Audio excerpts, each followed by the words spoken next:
You may have heard about people getting really sick from counterfeit Botox injections. There have been at least 22 cases of people who have had harmful reactions after receiving counterfeit Botox, and these injections were from unlicensed or untrained providers or in places that were not healthcare settings, such as spas or private homes.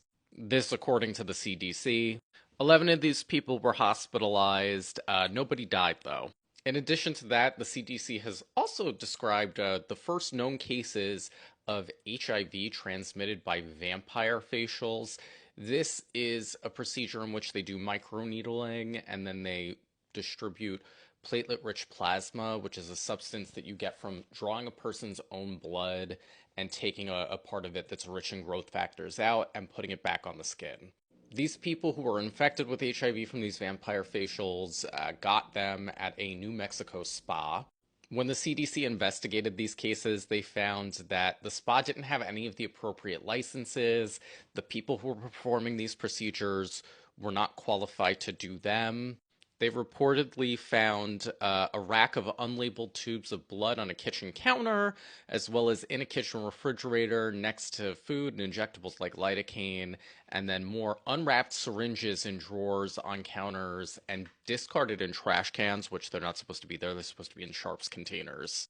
As a dermatologist, as a health professional, this kind of stuff, I mean, there's really no words for how angry this gets me.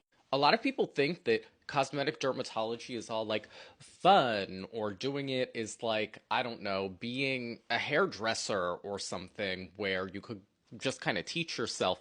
And that's not really the case. You need to be appropriately trained to do these things. And especially with the HIV infections, that's like basic infection control measures. You draw somebody's blood, there should be a label on that tube, and they should only get their own blood back. There should not be like tubes of blood lying around all over the place. That's not good.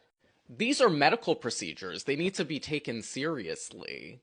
For this case, like, thankfully nobody died, but we don't know what kind of health conditions these people may have after this or what kind of recovery they're going to face. And in this case, these four people, I think, end up with a lifelong illness that they're going to have for the rest of their lives because of this. So, what can you do as a consumer to watch out for things like this? Unfortunately, you have to ask a lot of questions, and I think you do need to investigate the people that you're going to before you undergo some of these procedures because they could potentially have like really bad complications, life-threatening complications in some cases. Look into the statutes wherever you live and see what kind of qualifications people need to have in order to legally do these things. And then ask that person that you're going to, if they have those qualifications, how did they learn to do the procedure that they're doing?